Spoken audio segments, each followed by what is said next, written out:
Right, so the third and final flash talk today is from Yasmin Jiwa, who's talking about structural investigation of the interplay between coronavirus replication, cellular oxygen sensing, and ion homeostasis. Yeah. Over to you, Yasmin. Thank you. Hi, I'm Yasmin. I'm a PhD student at the University of Oxford, and I'm going to talk to you about coronavirus replication, cellular oxygen sensing, and ion homeostasis. So, as humans, we've adapted to be able to tolerate changing environmental oxygen concentrations.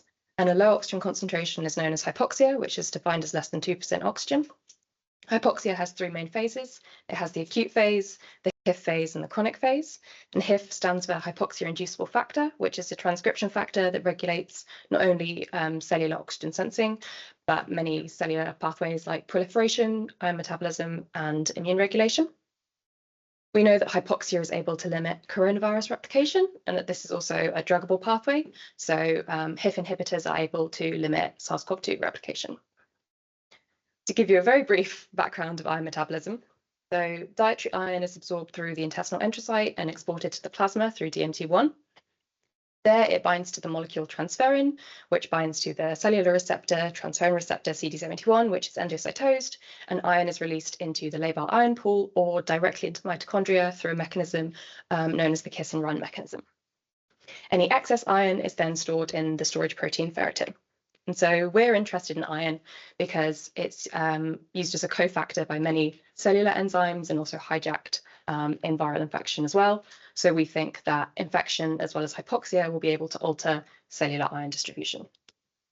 So using confocal microscopy, we saw a really acute condensation of iron into mitochondria within just 30 minutes of hypoxic treatment.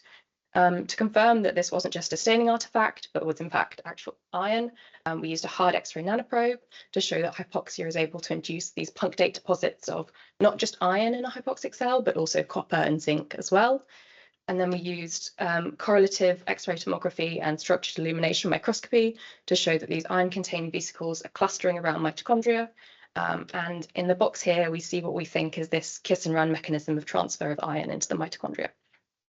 So to bring it back to infection, we see that in infected cells, iron distribution is altered. We have a much broader iron distribution that's diffused across the cytosol. And when we quantify this, we see that in coronavirally infected cells, there are reduced levels of cellular iron. Looking at iron homeostatic proteins, we can see that CD71, which is important in cellular iron entry, is downregulated by hypoxia. So, and then with infection, this is further downregulated. And with FDH1, which is ferritin, we see under hypoxia it's upregulated, so a move towards more iron storage in hypoxia, but it appears that coronavirus infection is mitigating this, possibly to free up more iron for the cellular processes that the virus is hijacking.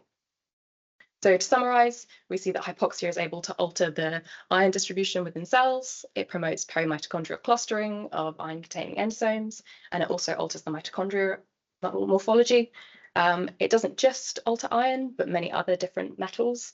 And we see that coronavirus infection is able to perturb the expression of different iron homeostatic proteins in hypoxia.